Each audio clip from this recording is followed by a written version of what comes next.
Stephen? Stephen, thank welcome. You. Welcome to The Creatives. Welcome, Stephen, and welcome everybody. Welcome back to The Creatives, everybody. This is episode 11 of The Creatives. We're in the double digits. I completely messed up on the last episode with Mike, and I said it was episode 9 while we were recording, even though it was episode 10. And I was a little upset because I would have celebrated a little bit more on the show, but that's fine. We're here on episode 11, double-digit episodes. I can't believe we made it here. Honestly, this is the furthest I've ever gone with a podcast. Congratulations. Thank you very much. I'm happy to be here. I'm happy that you're here listening. I'm joined today by Mr. Stephen Lorne. Stephen is a production sound mixer who I have worked with on several different film sets and commercial video production sets, and I've always kind of picked his brain on set because I've always had an interest in audio, and he's been very nice and, extended a lot of his knowledge and answered all of my maybe annoying questions when I asked them. And he has also supported this podcast in sort of his insights and some hardware that he's lent us to use for the show. So welcome, Stephen. Welcome to The Creatives. Thank you. I am very happy and excited to be here. Yeah, man. I'm happy to have you here because you are the wizard behind the scenes. You are the production sound mixer audio guru that no one really knows. No, you got to be you're using words like wizard and guru. You got to be careful with that, man. Really? The word cannot get out. No, they can't know. No one can know that you're a guru. No, I can get more. I get more work done if I can fly under that radar. Okay, I like that. So I'll be your host today, Ramsey. My name is Ramsey. We're going to dive into basically what a production sound mixer is, kind of how that role is important, why it's important, how it kind of ties into the video production process. Before we begin, I'd like to thank our sponsors, Midnight Hour Studios. It's where we are recording today. This is an awesome kind of blank canvas studio space in Ottawa, which you can rent out using the Creatives promo code. The promo code is The Creatives, and you'll get 25% off your first booking. So thank you, Midnight Hour Studios, for extending that offer to our listeners.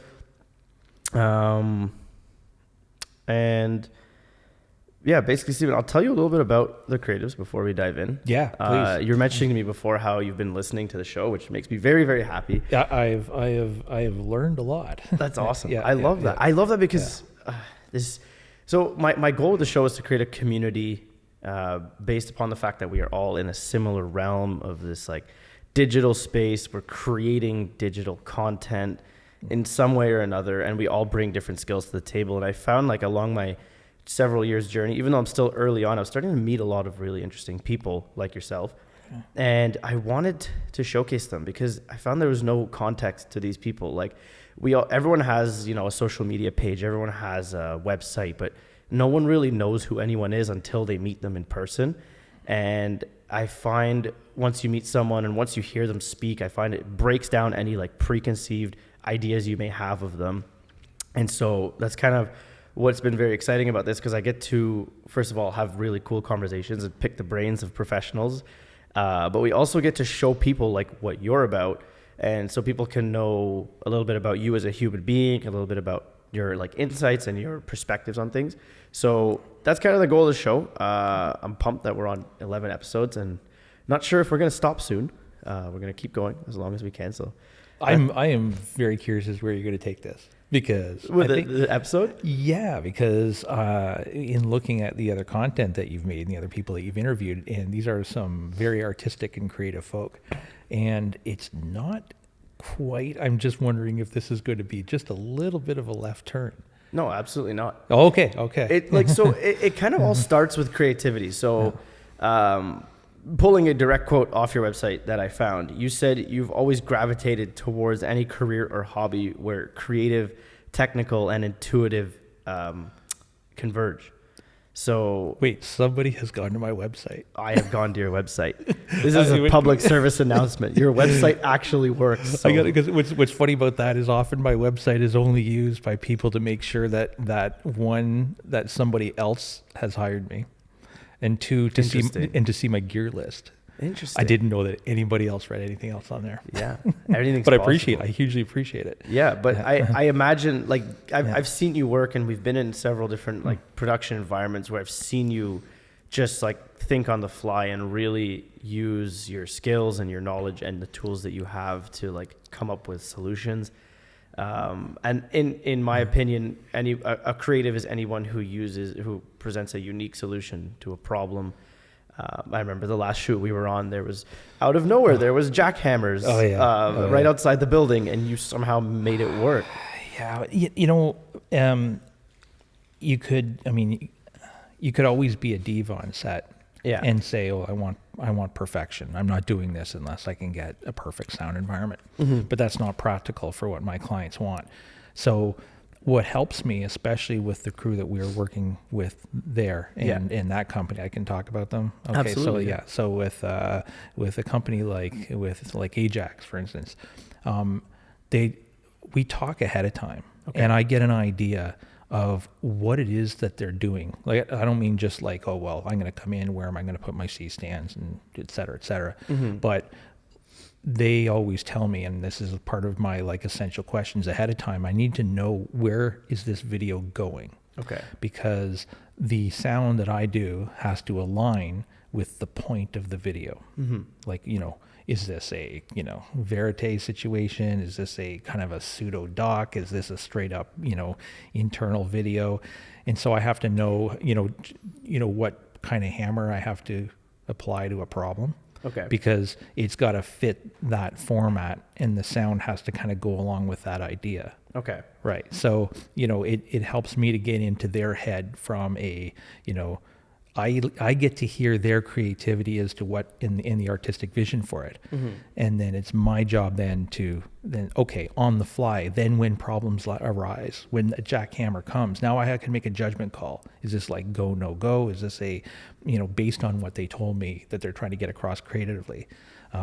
Because otherwise it'd be too simple and not practical to be like, oh, well, there's a jackhammer, we have to stop. Like, is it so? I mean, it depends. Are we establishing the jackhammer? It helps. That's client communications ahead of time. And they tell me their artistic vision, and then I try to come up with the sound solutions that will fit within that and not interrupt that vision. Interesting. I like that.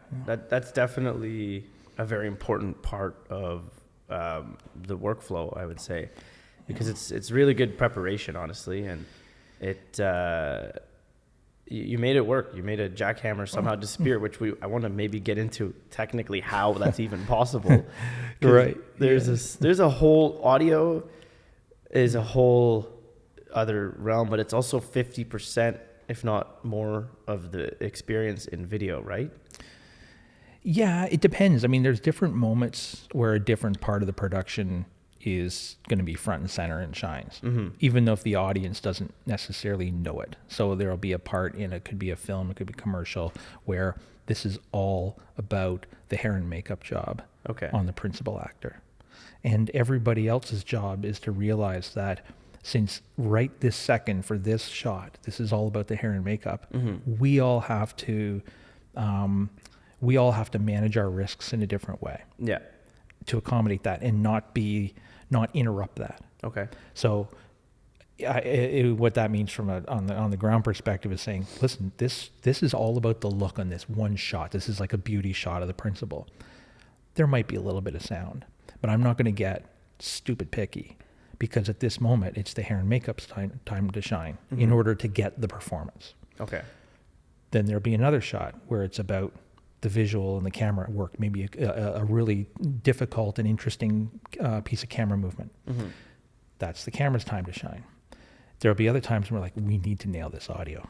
And that's where I can be like, oh, okay, we've got very little room for compromise in the audio. If I was to apply the no compromised room on the audio for every single shot, it'd be the equivalent of hair and makeup flying in on an ultra wide to do a lip touch-up that we're never going to see. And then, somebody's rolling their eyes thinking, we're just wasting time here. It's like, to wait till we do the close-ups, right? Yeah. So, you kind of have to, kind of go with the situation and recognize at this point what's important for the audience experience. And then we don't have unlimited time and resources on a set. So, exactly. Where am I supposed to step up and where am I supposed to step back? Interesting. Yeah. So I'm sure that kind of comes with experience, right? Yeah, but I find it does, I guess. But I guess this goes back to the client communications at a time. It could be if the client's like, if this is a feature film and I'm talking, I'll go through I'll talk with the director scene by scene and try to get at, I'm going to go, it's almost off topic, but it's really not. If you're really trying to open up my brain and see what I'm thinking here, this has to do with, to dig deep. Yeah, I started off as an editor. Okay. So, I was very slow and very average. You can't make a living doing that. Yeah. But I did learn a lot. So in terms of like, there's like the editor's bed mass, your order of operations, what's important. Like what's more important, the keeping up the emotion of the scene as the actors are bringing it, or whether this coffee cup is turned a little bit that way or a little bit that way for continuity. Well, if you can't have both, actor emotion trumps everything, right? So there's an order of operations of what's important when you're kind of sifting through all the footage, and not everything is perfect. So which take am I going to use and whatnot? So I come at it from the perspective as, the audience experience, the way this is going to get edited, the artistic vision, and then the emotion of it. Assuming it's not like some video on a how-to for an accounting or something, but for the most part, like I got to know whatever it is, what is this all about? Right. Then we're trying to kind of like capture that emotion, and the sound has to go along with that and not interfere. Sometimes it will help make it, but sometimes my job is to like a bass line, right? Like a good bass line in a song, just stay in the pocket, do my job, support everybody else, not take over. If the audience is noticing the bass line, maybe there's too much bass, sort of thing. Yeah. So that's cool. Oh my God, we're like 10 minutes in this and I'm already off topic. I honestly, because I like to open these cans of worms because it helps me to understand what a production sound mixer does, and I hope it helps other people understand what a production sound mixer does, in hopes that someone who might want to be doing the kind of work that you do, or working with someone like yourself, can better understand it. I feel like it would make the entire experience better. Everything's easy when all the equipment's working under perfect conditions. Right. Okay, life is easy, fine. With unlimited time, and we're going to shoot a page and a half a day. Okay. But in reality, it's going to be like the judgment calls, and another guy I work with, Nick, calls it the freight train of compromise. So with the freight train of compromise, what's going to have to fall off here, and what am I going to have to say? Okay, go on. And when I'm not too sure on what to do, and this happens a lot more than this is where I'm not a wizard or guru. I'm not too sure a lot. But this is where you admit it. But everyone else experiences that not too sure. But no. It's there. So now it's not a matter of like always being ready, always being sure. It's a matter of what tools do I have, and what knowledge can I fall back on right now in this moment of not being too sure to move forward and make this professional. So, I can always rely back on what's the emotion of the scene. Like that's it. Like what it all stems from that question. Yeah, because that'll determine your level of, I guess, input into it, right? Yeah, or the level of even of I've got a risk management background too, from way back in the before time in government, which I'd like to get into maybe a little bit. Oh geez, not too much in details, but just kind of the trajectory of where you started and where you are now. True headline. So but in that it's it's about managing the risks that we're dealing with here, right? And there's risk tolerances, and so and there's as soon as it breaches a certain level I've got in my mind I set, then that's when we now need to start pulling out hammers and doing some stuff. So like the jackhammer example, if this this was a corporate video where they're speaking to basically an internal video for their own employees and whatnot, and once I know there's going to be music layered over this, we're not talking about somebody pouring out their heart and soul here. We're talking about kind of like passing of information. They want to give across an idea, but they're not telling some, talking about some horrible childhood trauma experience or something, right? It's like a sound bite, right? Like it's a small piece of information. Right. And so now I have to reassess in my mind my tolerances for that jackhammer. Like, it's in truth, shutting down the production was not really an option. So now it's a matter of what's usable, where are the important parts. If somebody said something that's like, oh, I know they're going to use that because this is what they're trying to get across in the video because of talking to the client previous, then I'll be like, oh, we got to redo that one. But because it can't be like every single sound, oh, let's redo it, because this is never going to be a 5-hour video. No. So now it's picking and choosing, and we don't have time to stop, talk to the director, say, was that an important line or not? All this kind of starts pre-work, where I basically try to get inside my client's head. How do they see the world? What is it they're trying to convey?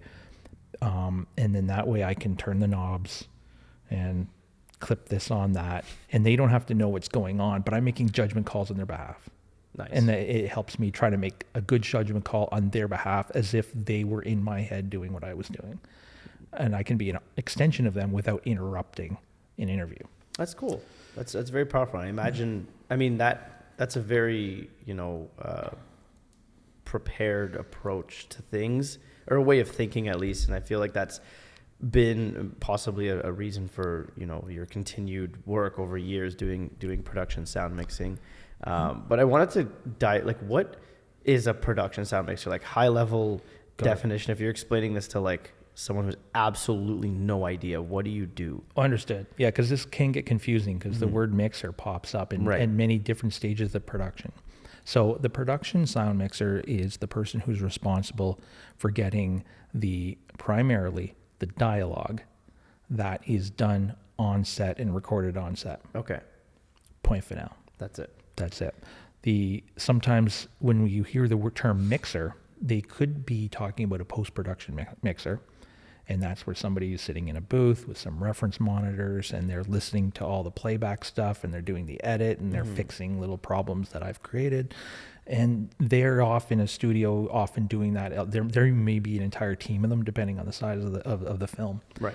And they are going to their job is to deal with what I have provided them with dialogue.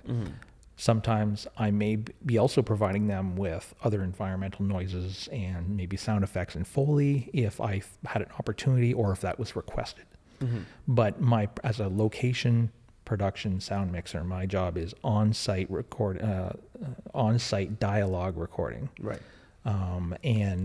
That stops before it gets to I hand it off to post-production, And then you're done. I'm done. Nice. Yeah, that is location sound. Interesting. So now, like, we live in the current state of digital creating is a lot of people wear that kind of like one-man band kind of thing, where they do their video, they direct, they record audio, they do their own lighting. Like, there's a lot of one-man band people out there, and maybe people who watch this podcast that are in that situation. Yes. I feel audio is often overlooked, maybe, or maybe it's not overlooked, but it's not invested properly in. Like, can you speak to like what it takes on a entry level to just get really good audio of people? Right. So almost to a person, almost every camera person that I know hates doing their own audio. Right. Like, I think I've met one or two that are like, it's okay. Yeah. I like it. Right. You like it. A little bit. I mean, it's tedious, but I do like it. Right. But while you're doing camera work, yeah.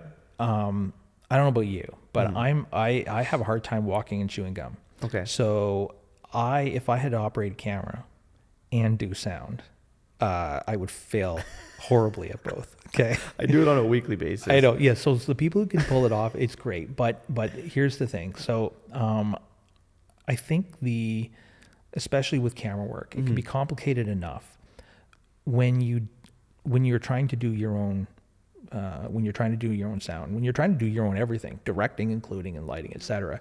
I mean, something falls by the wayside. It doesn't mean the quality of what you're doing, but it might be the time to do it. So, I don't know if you're kind of wondering, like, yeah, you do have a lot of people who are one person bands. Right. I know the compromises that are being made, and there's nothing wrong with them, because like freight train of compromise, right? I love that freight train. I just imagine I so wish that I invented it. The loudest train, just like choo choo, and it's just like swearing at everything. Right. Well, once so the guy explained it to me, that I thought it's a perfect image, because once it gets rolling, if it gets too much momentum, you cannot slow it down. The compromises end up compounding, and it's a problem, right? So there's a freight train of compromise often in these productions, and you're just trying to keep it under control. So, I know the compromises that have to happen for one person doing it all. It could be that the audio levels aren't optimal for dealing with in post. It could be that just the time in order to make adjustments. It could be that there's complicated camera movements, and you're just like, I hope this audio is working. Right up to including even the ability to monitor the audio properly. So, if for a camera person doing their own audio and having to do it themselves, power to them for trying. But often what you hear definitely out of a camera when you're listening through the headphone preamps that are in that camera may in no way resemble your actual audio quality. So quite often then where I get brought in and where that line gets breached, where someone's like, I'm not doing this on my own, I need to bring in a sound person, it could be that it could be a sensitivity of the topic, it could be a time constraint, and it could be a complexity of the audio, because what sometimes looks like a simple job, like if you and I sitting here in front of the mics, great, we're not moving around. But if this was a walk and talk, this suddenly gets exponentially more complicated when it comes to the audio. Because you have to move with the camera, right? You got to move the camera.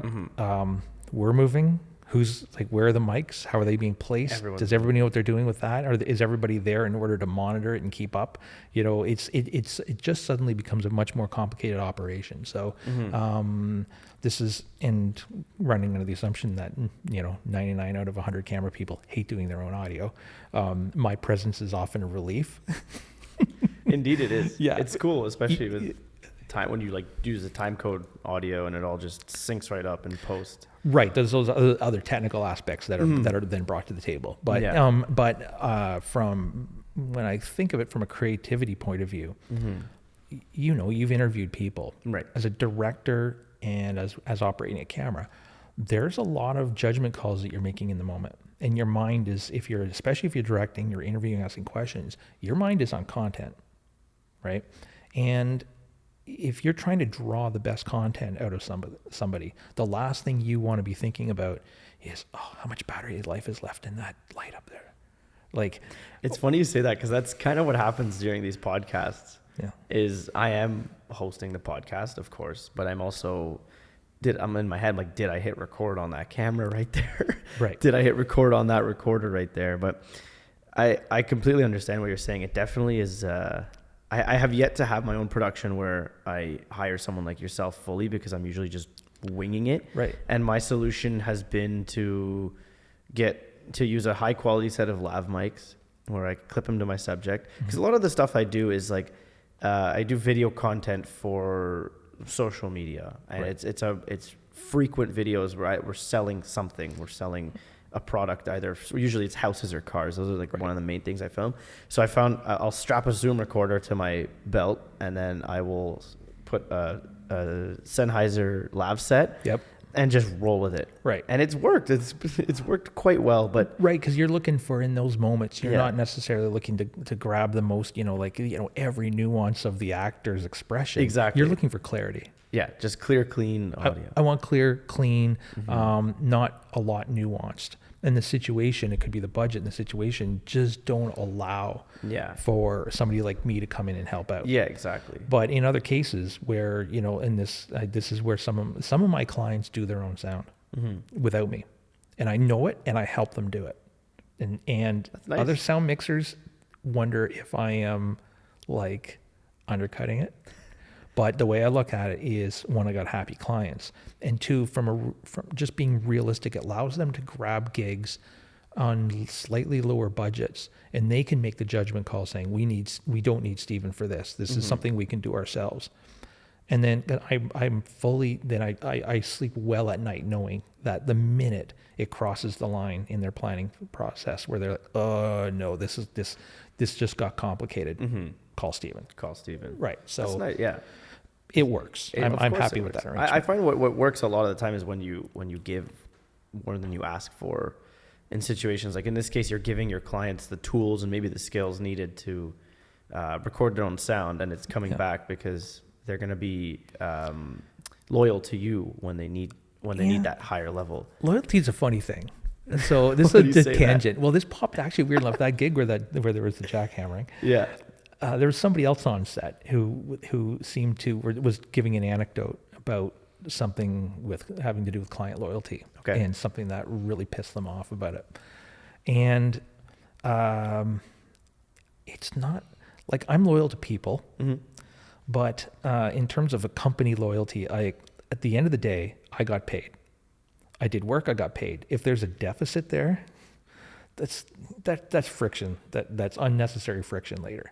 So I'm not like, when I help out a client do sound without me, where I'm not making something, I'm doing it because if this helps them keep their business afloat, like if this helps them make a profit, and if they stay in business, then I stay in business. Like it's the long term. Absolutely. Right? It's not out of, I'm not doing it because I like them. Like I like all of them.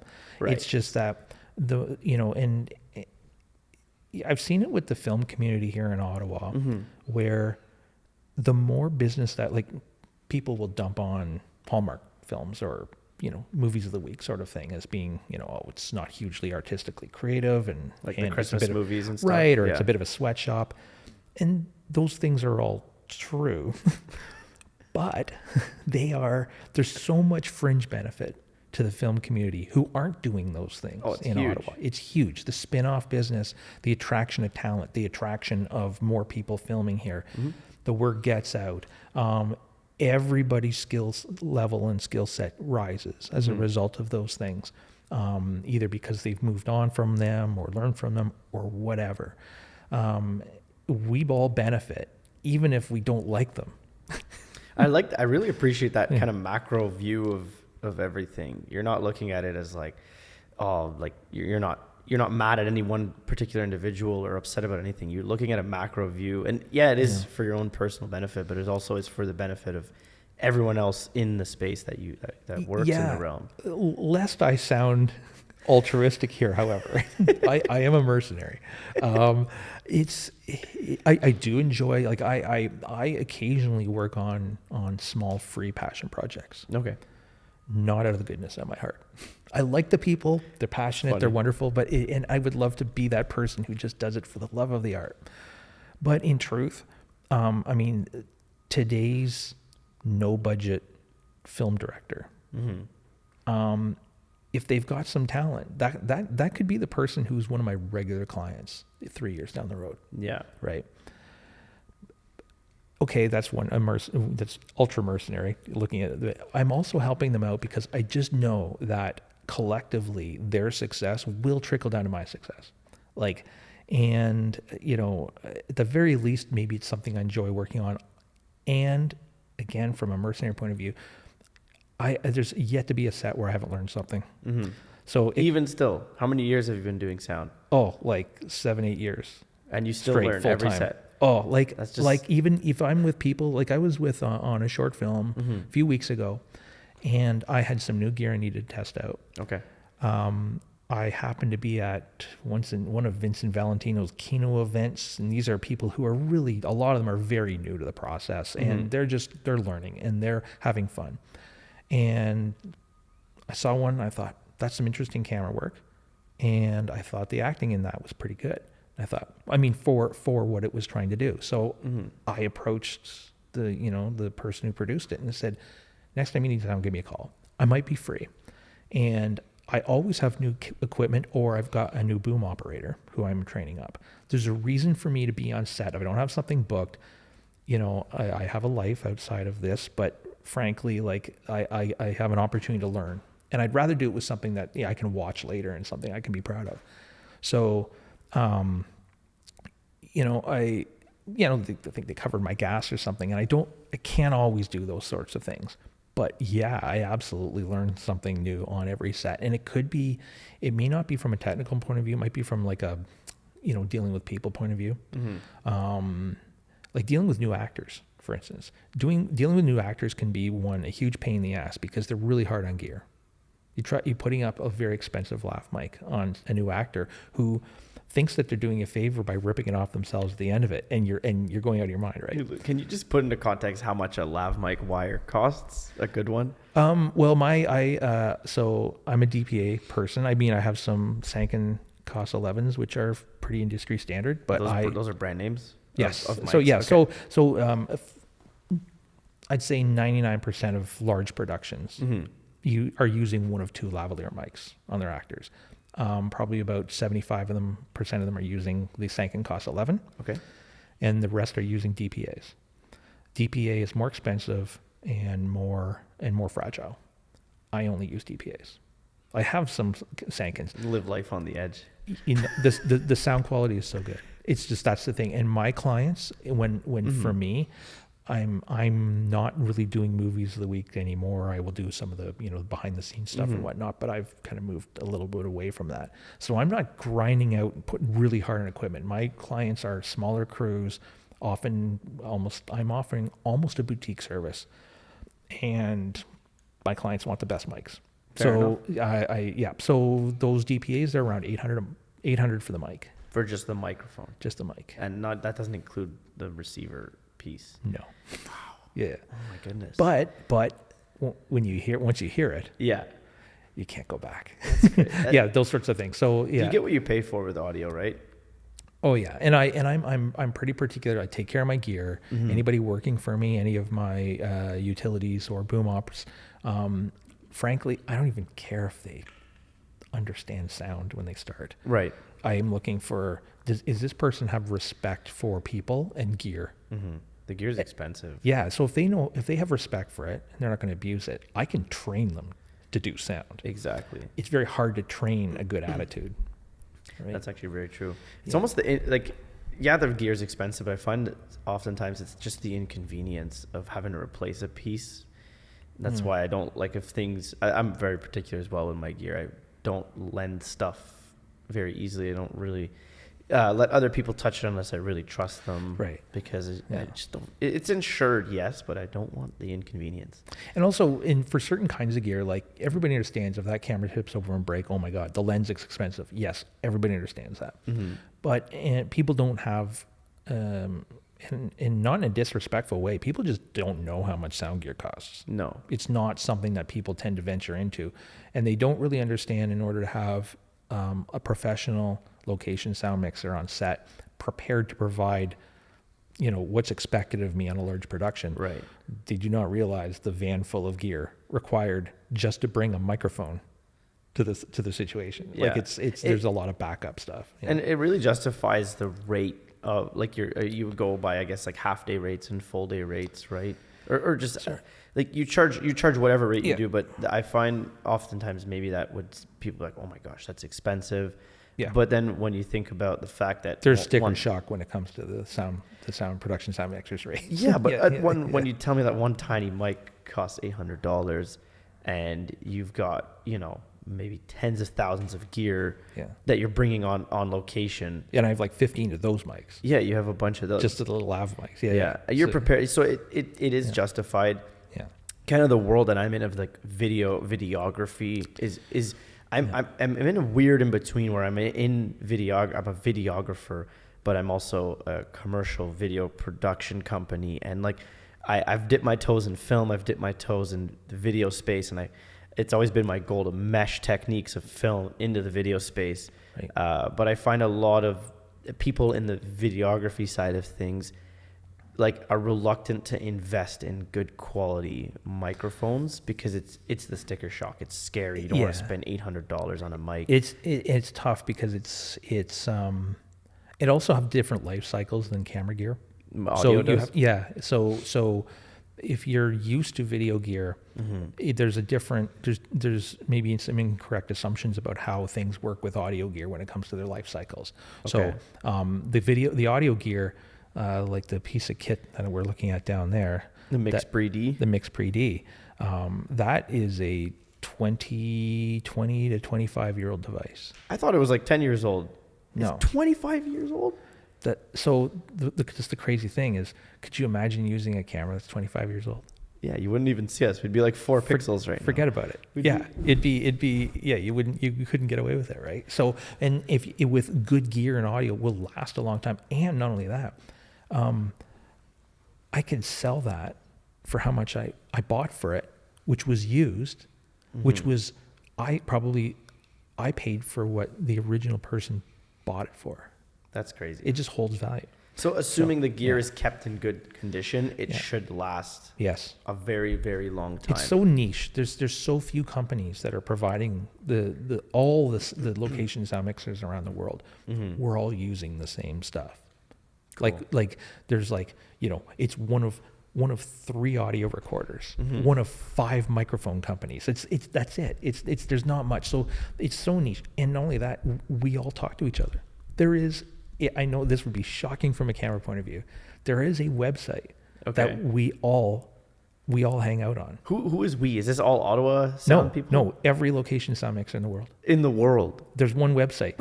We all know each other. Is this a secret website? Like JW Sound. It's where you go. It's like a forum kind of thing? Yeah, it's old school forum. Love it. Okay, old school. I think they might have a Discord thing up now, but it's old school. And in there, if once you're a member in there, then you can get to the really important part, which is the buy and sell area. Cool.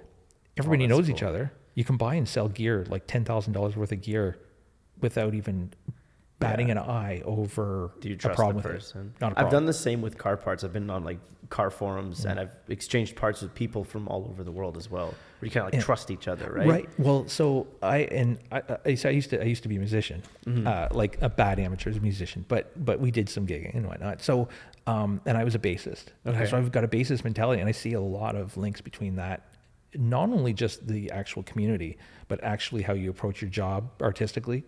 But from the community point of view, if you ask another bassist and say, how did you get that tone? That bassist will tell you every single setting and every single piece of kit to get that tone, and they will be happy that you copied it. You try to ask a lead guitarist how they got their tone, they will always hold something back. Yeah. They're not sharing that. So are you saying sound guys are the same? Are the sound guys the lead guitarists? No, the sound guys are the bassists. They're the bassists. Yeah. And also on top, like to add the camera to that, guys, they're the guitarists. The camera guys are the guitarists. Oh, yeah, everyone likes to gatekeep their information, like they can't get it from somewhere else. I personally, I used to be one to like gatekeep the things, and then I realized it's not doing me any good. Like if someone asks, I'm not gonna go out there and share my secrets, but if someone asks me how I did something, I will tell them. So I guess I'm a bassist, but bassist attitude. Yeah. Bassist attitude. Even though I've never been, I mean, instruments. I love instruments, but I've never been capable of really playing one fluently. I played piano briefly when I was a kid, but then we moved and sold the piano, and then we never got one back. Piano's the best. I learned how to play at a very, very young age. You still know how to play? If I sit down to a piano, I could probably hack something together. Noise, but I could make some noise. But but the bassist mentality too also applies. It's in one way why you have a hard time getting people in sound, but the people who are there, you can make a good living at it, because if you go to Algonquin, you go to the film school there, right, in the class, and you ask who in here wants to get into location sound. Nobody. You might get one. Really? Right. Maybe. Right. It's not the thing that attracts people into this industry. It's just not. It's not sexy. Yeah. When you're in it, you get to see it. It's fine. But I mean, on the outside, it's not. It's like the bass. Who says, like, I don't know how to play an instrument, but man, I look at that bassist on stage and I want to do that. That doesn't usually happen, right? Yeah. So, but once you're there, the whole industry opens up to you, and if you're in it for the glory, sound department is not for you. No. Nobody sits back at the end of a shot and says, "Oh man, we nailed the sound on that." It's like, no, everybody's hovering over the monitor. They look at the camera movement. Hair and makeup did a great job. The actors brought it. Everything else, okay. Yeah. They just forgotten in the background. It's not even not forgotten. No. If I've done my job, they assume that was nailed. So I guess that speaks volumes to the fact that good sound goes kind of unnoticed. Bad sound goes very noticed. So, well, you remember, this won't be new to probably most of your audience because they're all quite film savvy, but I'll say it anyway. So you remember the Blair Witch Project? Okay, I don't think I ever watched that, but I've heard of it. Right, the first of the found footage. They did it. It was. I mean, it's. They created a film with found footage with like shaky cam, low budget. I think it was like $60,000 or something insane to make. And the big studio got it, hold of it, and said, "Right, we're going to do it. And we're going to distribute this. You know, we'll put this in theaters. We just need to fix a few things." So they dumped, if I recall, it was around $10 million to sound. $10 million. Yeah. On a $60,000 production. Because the studio knew that the audience will have no tolerance for bad sound. We don't care how it looks. This shaky cam, people barf in the aisles. But if it sounds bad, this isn't going anywhere.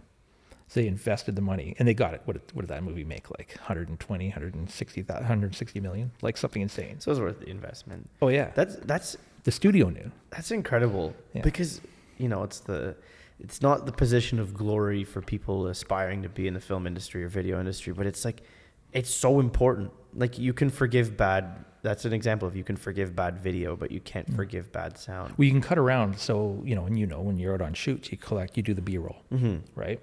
And you do the B-roll sometimes because it make it interesting, but the B-roll is there as Band-Aids for mistakes in the edit. Yeah.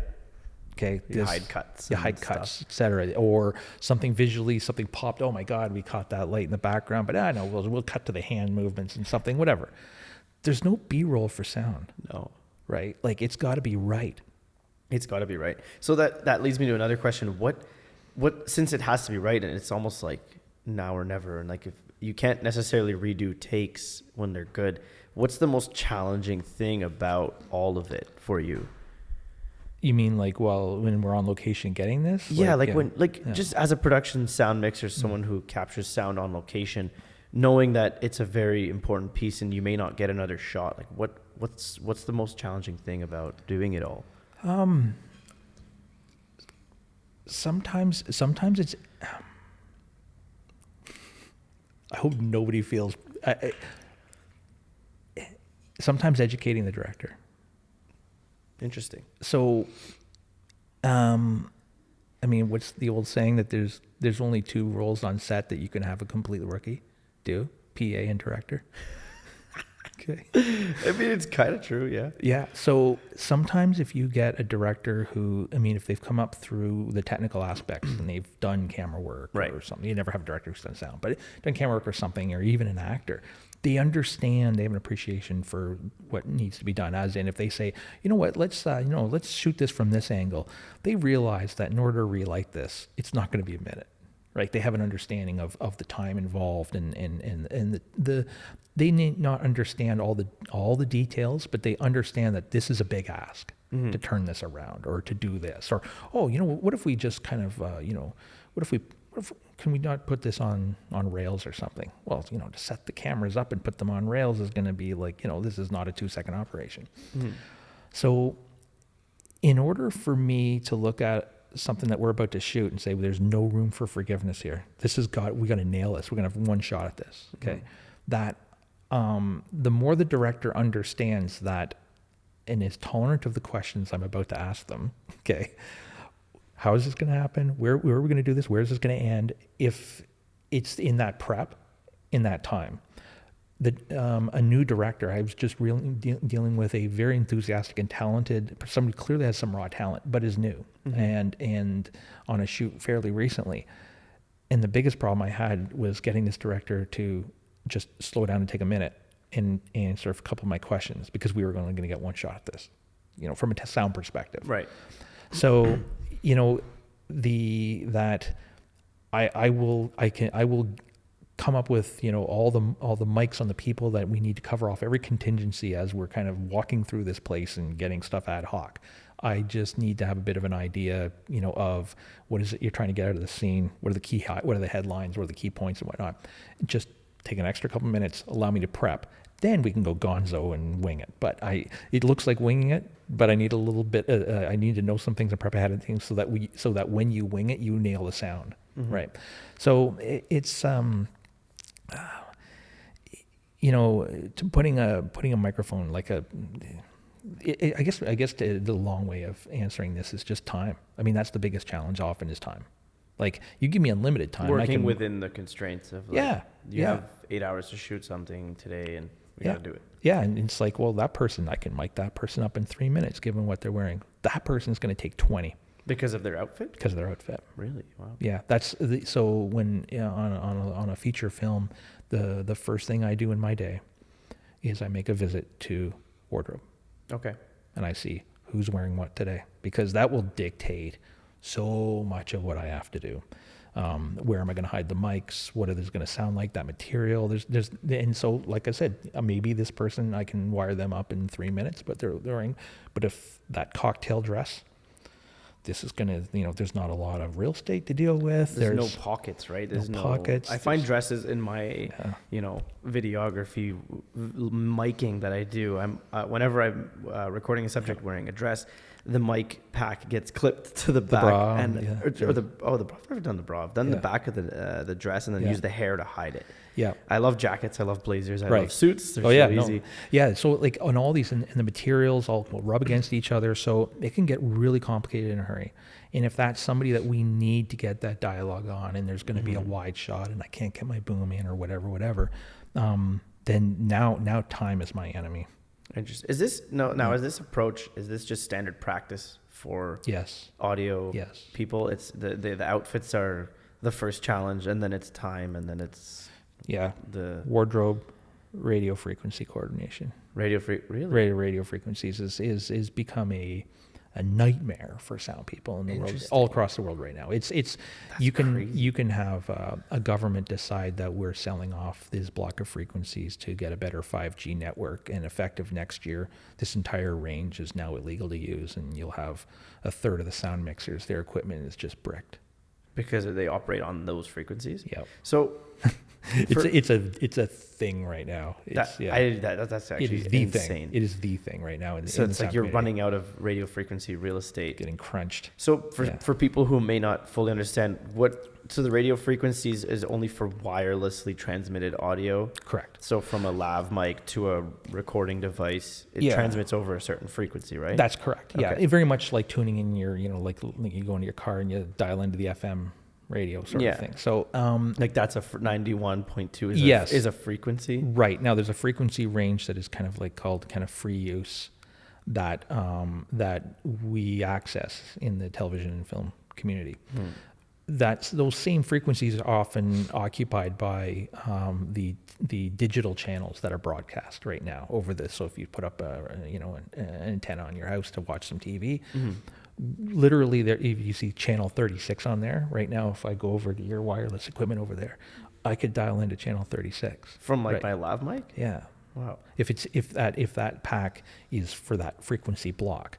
So without getting a ton of detail, all I can say is we operate in those frequencies, but all things that are RF that may spray out RF, and it could be everybody's cell phone. The RF is radio frequency. Yeah, right. Okay. So there could be RF spray coming from the lights. They're actually because they're Bluetooth. 100%. No, not even just Bluetooth. Anything that's got electrical current has spray going out.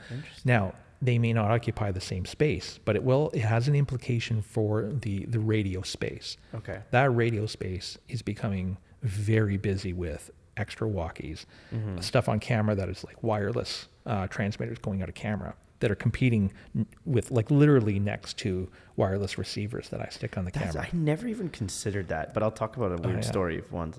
Where I had interference. Yeah, Comtech's out there and all those kinds of things, and you can even hear it. Sometimes your microphone may pick it up. You're like, what is that buzz coming just from a mic? There's no wireless going on. It's got a cable. It's going XLR cable to my recording device. I'm still hearing a buzz every time this goes near the light.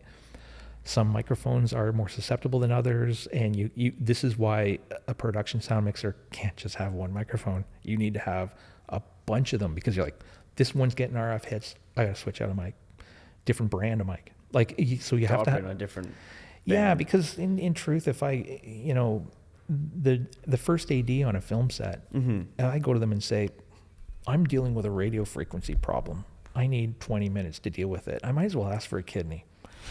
It's not going to happen. They don't care. They don't care. I mean, they're like, what? Are you kidding me? Part of my job is in as much as I can, testing this stuff out ahead of time, scanning the frequencies that I'm in with literally with little scanners that look like like something out of a sci-fi film.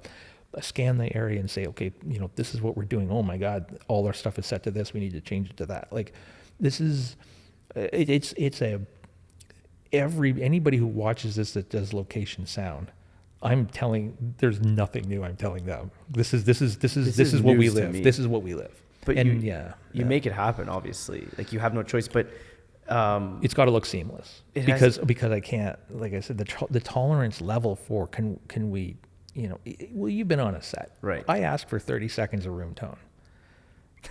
You try to get 30 seconds of room tone where there's more than 3 people in the room, and you're asking everybody to be quiet. It's near impossible. Yeah. So the but if everybody's tolerance, we're gonna need 3 hours to light this. Oh yeah, okay, we understand. 30 seconds, 3 hours. Yeah. No one likes the audio people, but be nice to audio people. No. But our job, that is part of the and I realize that's not even a complaint. My job, I am paid, and I am paid well to not have those things be a problem. Fair enough, and I understand completely. I didn't even realize we were running out of radio frequency real estate. Yep. Now, I imagine if you're in a dense city downtown, yes. Is it an absolute nightmare? Like, when you're saying you're running out of radio frequencies, like how, like, are you? Is there actually like really not that many left? Is it because there's phones and internet and networks? It can get complicated in a hurry. It looks free. But as soon as for instance, if everybody has, Quentin Tarantino does not allow cell phones on set. And it's not just because he finds it annoying to look over and watch somebody on their phone. I like that. His sound is pristine. It is so natural. He does it old school. And because he realizes, and the power that his sound mixer has on set is unbelievable. He gives him a lot of power. They got power. If that person said, and nobody has cell phones on, I don't want to be dealing with a sudden problem in radio. Why? Because this PA has got their phone on in their pocket, and they're like, well, it's on silent. Well, if it's still creating a problem. Exactly. Or it might create a problem. We don't have time to deal with that. So just eliminate it completely. Just eliminate it, right? So that's a draconian approach. But that's when you have like.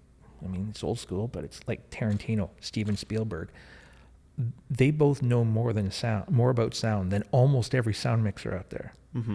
So they give an incredible amount of power to their sound mixers on set. It speaks volumes to their success in the film industry. They've created some legendary films, both of them. Yeah, and it's all the dialogue's clear. Yeah, it's not muffled. It sounds natural. I love Quentin Tarantino. He's my favorite director. I love his cameos in every film he does. I love the sound. Yeah, and because it's natural, and it's natural because 99% of the sound was captured on a boom, not with a wireless transmitter. The boom is obviously favored. Boom is because it's a larger microphone, right? Yeah. So speaking of the weird frequencies, I was recording. We were doing a video of this new apartment building in like center of Ottawa, and it was like a smart building with like you can enter the building using your phone or this virtual concierge thing, and Bluetooth everywhere. Yeah. It's smart, literally everything. And we recorded up in a unit dialogue with the leasing agent, no problem. We got down to the lobby, and I spent maybe 30 minutes trying to figure out why my lav mics were not working. I was like, there was some weird limiter going on because they're getting hits. And I tried multiple different frequencies, and I'm not a super pro, but I knew how to change frequencies, tried different mics, different lav packs, nothing. Yep. And then we ended up using a boom, and it was a wide shot, which was tricky, but we made it work. But that was my first experience of lavs getting really messed with, and I feel like you're scaring me now. I feel like it's only going to get worse now. I'm just it have to adapt to this. It is getting worse, but the tools at our disposal, there's a few more tools out there in order to kind of try to prep or combat that. Right. And quite often you just deal with it with volume. You end up having a production sound mixer has to have a number of different frequency options in their kit if one's not working. So, when you're doing a location scout, that's the first thing I do, is I'm just making a recording of all the radio frequencies in the area to try to give me some idea of if there's problems. Yeah. I'll tell you a little nightmare story that thank God didn't happen to me, but it was there but for the grace of God go I thing. Yeah. Another location sound mixer was working on a fairly large film here a few years ago, and there was a massive parade scene in one of the the outlying communities that support these things. There's the big parade scene of the film. I don't know, he had like 10 wires out there for that day. There was like 10 actors with speaking parts for this big parade scene. Mm-hmm. And he gets there like 5 minutes away from rolling, and all his frequencies die. The wireless transmitter from the boom ops main microphone, and all the transmitters, all of the comm techs going out to the people in the production to listen on the sound, it all dies. Was it all on the same frequency? No, all different frequencies. And how did it just die? Like, well, that's the thing is stuff like that happens, and you think, oh my God, like what? You start troubleshooting, right? Mm-hmm. You're going. We are so far away from the creative aspect of this podcast, but from a logistics point of view, mm-hmm. this is the reality of my world. That stuff like this can't happen. The director's breathing down the sound mixers for like. Mm-hmm. Right down their neck right at this point, like, what's the problem? Fix it sort of thing. And you're like, nothing's working. Well, to skip to the end of it, there had been a guy who did not appreciate there being films done in his community, and he was up in a window with a frequency jammer. That is so petty. But that is so petty. Oh yeah, jerk, call the cops on him, all the above. But the point is that in the moment, it wasn't until several hours later that it was figured out that was the cause of this. Mm-hmm. So that production mixer is going out of his mind, right? And you got a big scene, big production, big bucks at stake, and at this point you're like hardwiring booms to stuff and getting what you can because none of your wires are working. I think in the background, my job is to deal with. And camera people deal with that with lighting problems too, right? I mean, you can have all of a sudden something, or maybe the power source in the house is like, they can't handle the draw of these particular lights. What are we going to do? Get a generator, all this kind of stuff. You're dealing with these kinds of things in the background. The more my lack of prep planning or just accidents happen that get in the way of the actors being able to do what they need to do to concentrate on a scene. These things are all distractions that take away from their performance. And it's a super roundabout way, is everything I do on set has to be, at the very least, it can't be a distraction for the person who needs to bring the performance. Like, that person's acting, that person has to stay in character, that person has to remember lines. Or if they're not an actor and they're like the CEO of a company doing a video, they don't do this every day. They can't be nervous. They're not a pro, so they can't be distracted for other reasons. Like, part of my job is helping that person who's the actual artist do their best work, right? And so I have to make sure that I think ahead to the possible radio frequency problems. Why? So that there's not a minute distraction or delay for the actor who's staying in the zone. Mm-hmm. Right? That's my job. Like, I do have creative aspects to my job to get these sounds in this way and consistent with the camera and the look and feel, etc. But really, I'm more of a proxy helper to the creatives rather than being creative myself.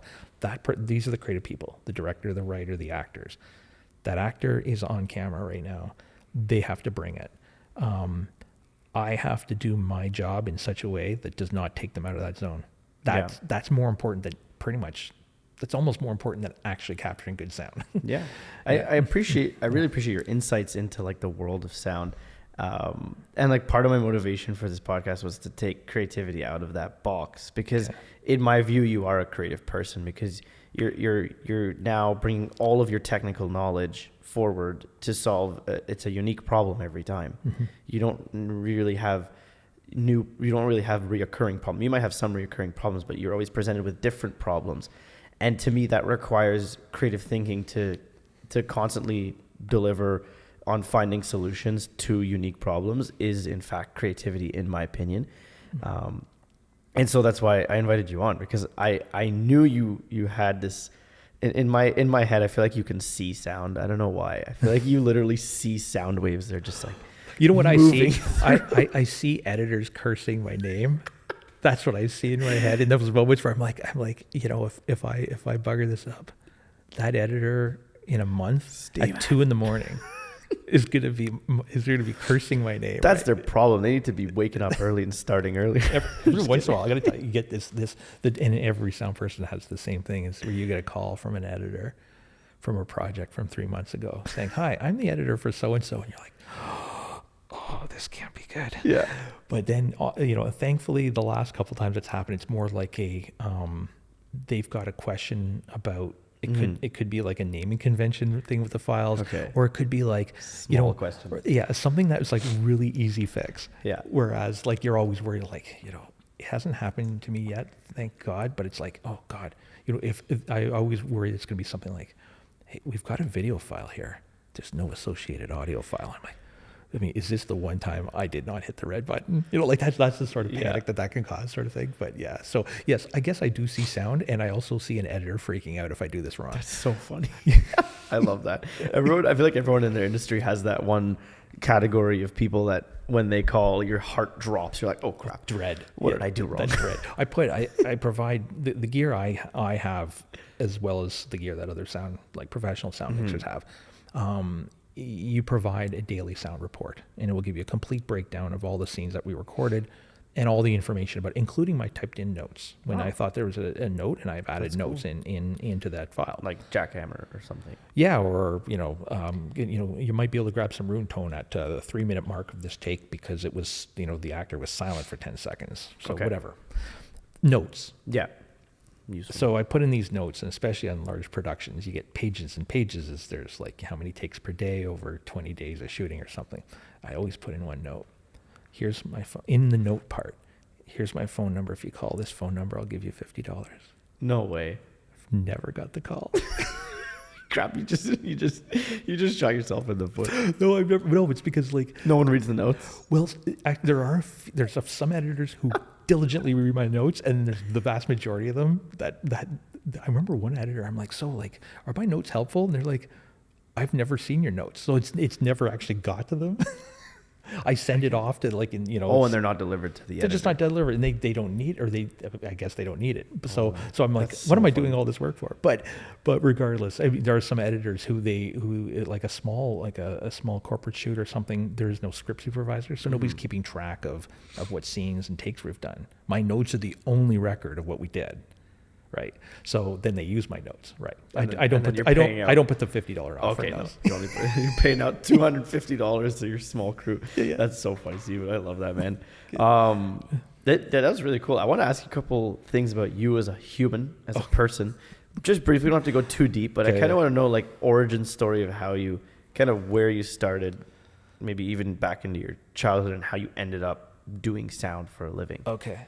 I used to rip apart. I used to go to garage sales. Okay. I'm in my 50s, right? So we're talking back in the day when, like, garage sales actually had good stuff. The garage sales, and people use things like cash.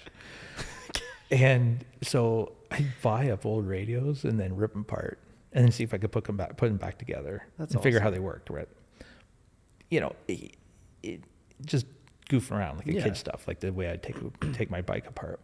But always into music, like listening to it, playing it, or just all together. I played in my first bar when I was 14. Wow, that's very young. Yeah. So bass. Yeah, bass guitar, absolutely. So I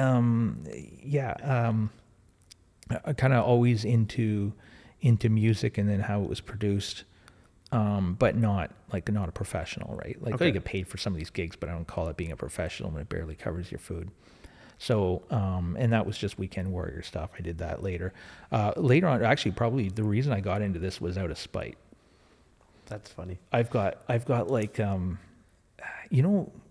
if you're a mature person, you tell somebody take criticism positively and you use that as information to better yourself, etc. Constructive criticism.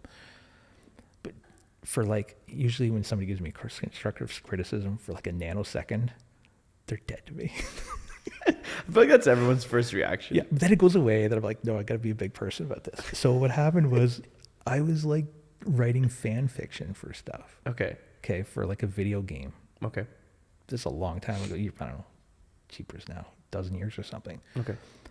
And I was writing it on the online site or whatever for the game. You know, we're all just amateurs. We're just goofing around. And then a bunch of people read it and liked it. And then one guy said, would have been better with pictures.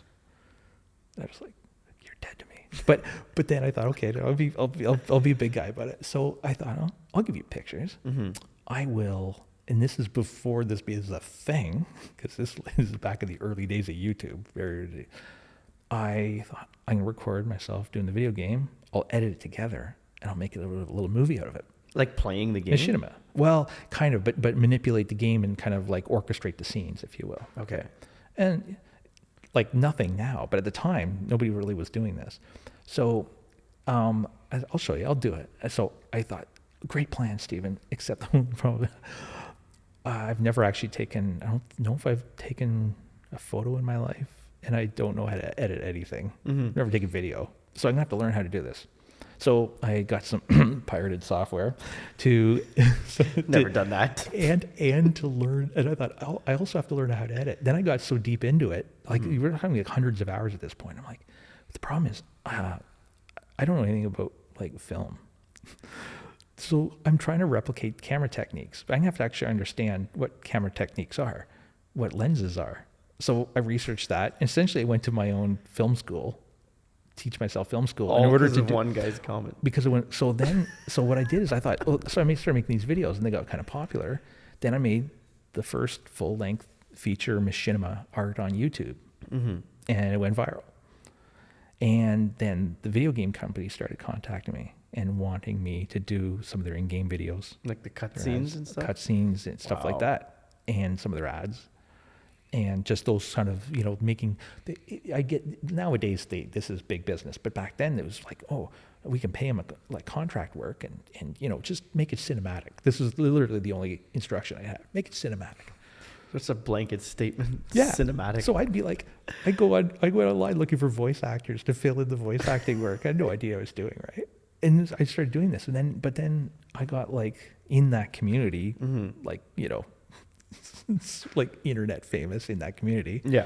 And I just, at some point, I thought, what would it be like to actually edit people in real film? So I started off, and then I started editing some local films here, and then people started paying me to do stuff. And then but the problem was I wasn't very good. But you were still like, I'm sure there wasn't too many people doing it like back. Oh, this is now like 8 or 9 years ago. Okay, so maybe 10 years ago now, because it would sound great. So yeah, and so I started doing that, and I was like, but I couldn't make any money editing.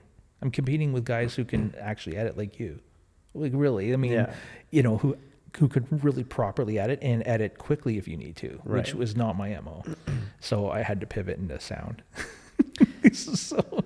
Out of necessity, or out of like you actually were interested in? Oh, I was interested. I was on every time I was on a set, I'd look at what the sound person was doing, and I'd be like, I'd like to do that. See, that's funny, because that was kind of me with you. When I first met you, I was just like, that's cool. That's because I know how to make it look sexy. Yeah, you're good. We need a PSA to all aspiring filmmakers to join the sound department. They need you. Yeah. But I remember early on, I was just filling in as a daily on some sets, and I met you, and I think one of your boom operators, and I would just like pick your brain, because I was trying to start in the video space, and I was very much the one-man band. Yeah. And I just needed to understand, like, how can I just capture clear sound? Right. So I do appreciate that. Thank you for all of the insights that you've given me over the years. Yeah, no problem. I'm only ever one step ahead of the class at times. Like I'm like truly everybody overuses the imposter syndrome, term, but there's a times where I'm like, I swear I'm still just making this up, man. Yeah. Like I'm still figuring out, and in sound, unlike some other departments, it is very solitary. Very, only on large sets do you have 2 people or 3 people on sound. It doesn't scale the same as other departments. You look through the rolling credits for a Marvel film or something, and the bigger the film, then those credits are going on for 15 minutes. In the end, you'll only see 3 sound people. For a movie that big. Yeah, you'll see, and then Wow. maybe for a movie with like a tenth of the budget, you'll see maybe 2 sound people. Like that's it. That's the scaling. Because in the end, it's still just this frame and the sound we're capturing, and it's not more complicated than that. Yeah. So what that means is the opportunities to get like mentored and learn more about how to do it. Unless you actually come up through a boom op on larger productions, you're self-taught. You literally are. It's trial and error. You're like going to go out. Oh, okay. I'll do this free film because I need to learn some stuff. I need to learn how to use this mic. I need to whatever. And there's no real school for this. Yeah, that's cool. So for people who are interested in doing sound, what would be your advice to them? Contact a location sound mixer and ask if you can boom op for them. They'll like. There's a serious shortage of it. Yeah. Yeah. For people who don't know, a boom op holds a long pole with a microphone on the end of it. Right. And at times, like, I mean, if Loses blood in their arms. yeah, well, with technique, you start to learn how to do it. Okay. You without. I mean, I'm not a strong guy. I can do it. I'm not strong, so it's not about strength. It's just you get the right technique. And I'm a big health and safety guy. So like I buy the lightest gear for my boom ops. Yeah. So The someone best, says, the Stephen, lightest. Yeah. Like I don't want their arms dying at the end of the day. That's very like nice I need of them. you. So well, it's because I've usually if I say something like that, it's because I've done it wrong before. Yeah, So you like bought back it when wrong. I had like equipment that was heavier, and then at the end, as my boom op, they're rattling their mic because they can't hold it because it's so heavy. I'm like, what can I do to make this better? Right? What am I going to do? Yell at them? I'm like, yeah, no. So I can teach them how to do it, and I can provide them with better gear, so that I can get better sound, and so that I can get happy clients. So, Yeah. I like. So if someone says, "Hey, Stephen, I'll be your boom operator for free," and they meet certain criteria, would you be willing to? Yeah, like an assist. Right now, because I'm doing less of the large production sound work, I have fewer opportunities for an actual boom op. But I'll provide all sorts of advice and help. Though the largest barrier though to entry into this to this part of to this job is money. Yeah. The gear that you need, you don't really rent it. You have to own it for a lot of practical reasons. You own it. There's a lot of startup scratch required to be a location sound mixer, and that's the biggest barrier for people to get in. As soon as they start to realize I got to buy this gear, and they're like, oh, I mean, it's I have to fork out $20,000 before I get my first gig. That's there's it's like a couple of years tuition, right? Yeah. But So I mean, the cool part is once you own it, assuming it doesn't need to be replaced, it essentially, once it pays itself off, it is. Right. In the meantime, you got to eat though. I mean, and this is the hard part, right? So, whereas I got into this later in life, so I kind of went from another career and parlayed this into doing this sort of thing. Right. So, so you had a bit of you're a bit cushioned going into it. yeah, Yeah. and I have a wife with a steady job. Cool. I mean, it's the steady income allows me early on in my sound career in order to take some financial risks, right? Knowing that they were, all we have to do is just hunker down and survive it, but we have a way of surviving it. So, but not everybody does. So, and this community is very starved for sound people. Like we don't have enough. That's great. I mean, it's unfortunate for the people continuing to make productions, but I think that's amazing for people who are interested. Yeah. Because and I have for my business to keep my clients happy, I have an interest in having a network of sound people that I trust. That when I'm not available for something, I can pass them off to somebody I know and trust.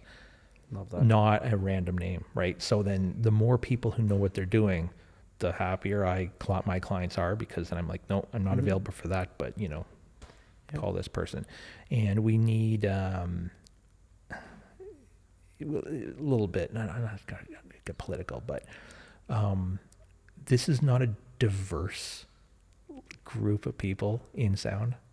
There's a lot of middle-aged white guys. Yeah. Right. And that's a problem. It's a problem maybe from a political perspective. People have different views on these things, but it's a practical problem. So right now, like there's not enough women doing sound, and there's a lot of sets where, because of the sensitivity of subject matter, they're looking for all women crews for good reason. Just for the talent to feel comfortable. Yeah, because of reasons. It happens, and it's real. It could be, they want people who can, speak a certain language. It could be a First Nations community that's doing something, and they want an all First Nations set.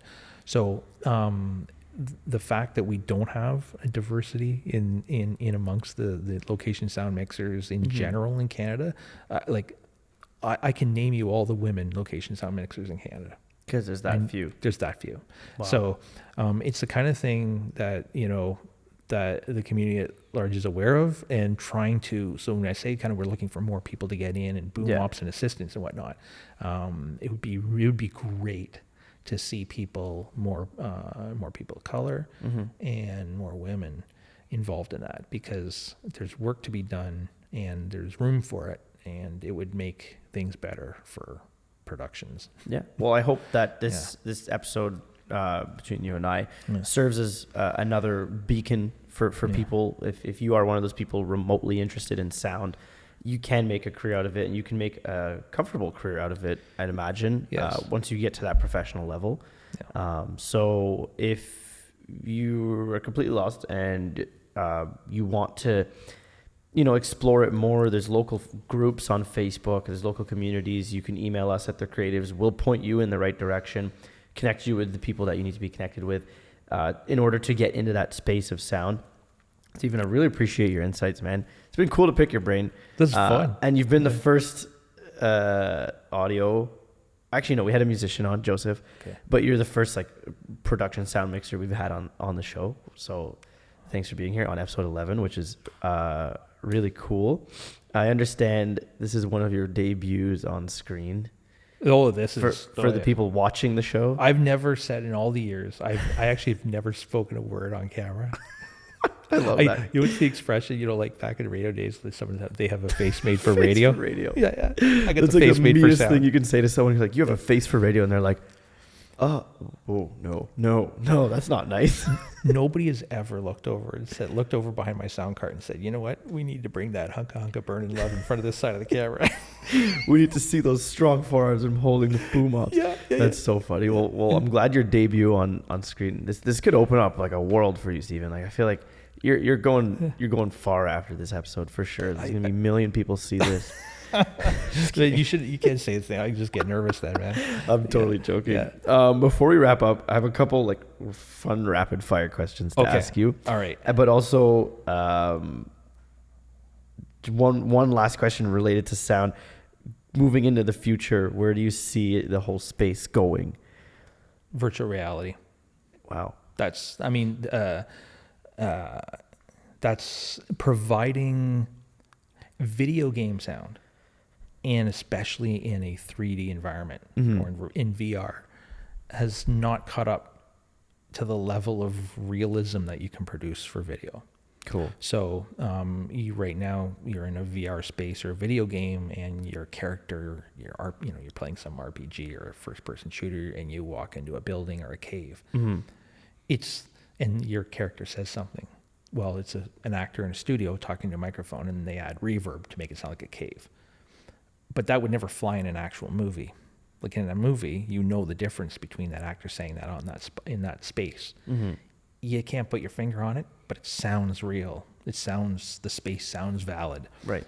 They don't have valid audio recording in video game spaces, and that's going to become more interesting the more realistic your 3D environment becomes, and the more detached that is from the realism of the sound, then that's going to be a barrier to immersion. Wow. So I think, and I'm not the only one to see this coming, but the tech hasn't caught up yet. So all the things that you can do in Unreal Engine 5 and whatnot with, you can create worlds basically. Create worlds visually. Nobody's yet done that for audio. So somebody's going to do that, and somebody's going to make a lot of money doing it. This is you're talking computer generated artificial audio. Correct. Not actually recorded. Well, I would love. I mean, I had a bad business idea once where I thought, you know what they need to do for video games is actually have somebody go in with a mic into spaces like what they're trying to produce and record it. My wife's like, nobody's going to pay that kind of money. I'm like, yeah, you're right. Yeah. So, but yeah, no, I think it's that 3D video game space. That's going to be the next challenge and leap for sound. Mm-hmm. I love that you said it is the barrier to immersion, because I've spent some time in the virtual reality space with driving simulators, and it is there are barriers. There's still things to overcome to fully immerse you. Right. So that's really cool. The video stuff is racing ahead. Yeah. It's just I don't know. But it can't without the audio. It can only go so far, right? It can only go so far without the audio catching up. That's really cool. Yeah. Thank you for that insight. No problem. So we'll jump into these rapid fire questions before we wrap up. Good. Walk on the beach or mountain hike?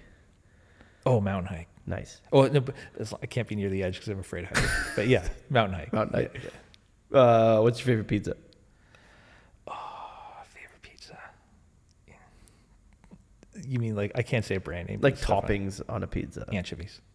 Just anchovies? Nah, just anchovy pizza. Anchovy pizza. Yeah. Wow, interesting. Yeah. Are you from Futurama, or do you ever watch that show?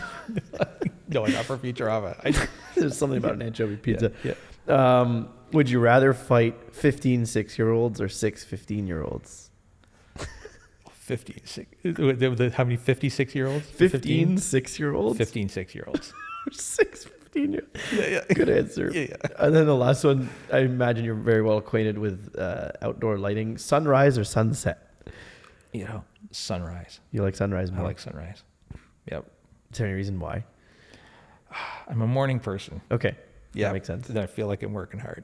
Okay. Yeah. You feel like you're better than everyone when you're up at sunrise or before it even. You know what? If I've been up productive. all night, or even for fun, for anything for pleasure, if I'm up all night and saw the sunrise, it's been a good night. Yeah, I agree. Yeah, there's something cool about watching the sunrise and then set in the same day. It's more, to me, it symbolizes probably what else has happened. Mm-hmm. What else is going on that allowed you to stay up that long to see the sunrise? It's never a bad story. Yeah, exactly. Yeah. Well, that wraps up our rapid fire questions. It's a little new thing I'm trying here. That's fun. They're funny little questions. Yeah. But yeah, thank you for your time, Stephen. I really appreciate you coming out and joining us on episode 11 of the Creatives Podcast. I feel very honored to be here. Yeah. I hope I haven't led too many people astray. No, absolutely not. I think, I mean, I gain a lot of value from this episode, and I imagine people listening will too. Where can people find you if they want to? My website, www.stephenlorne.com. Amazing. It's original stuff. I'll put it in the description. So if you don't know how to spell it, it'll be down below. I would say, I'd love to say that I'm hip like the kids and have I have an Instagram, but my Instagram is just basically where I get tagged for other people's stuff. So yeah, you're going to be on Instagram now. Yeah. From this episode. And like sound cart porn. Yeah. Okay. Like pictures. People who are sound there's whole Instagram sites just it's like camera carts. rigs but sound carts, same idea. My explore page on Instagram is just literally just all camera rigs, and I'm like, whoa, this is cool. Yeah, and it's like I really like the colors of your cables. Yeah. Yeah, it's stuff like that. So things can get out of hand, inexpensive when you look at those pages. Yeah. He's like, oh, and now I need this.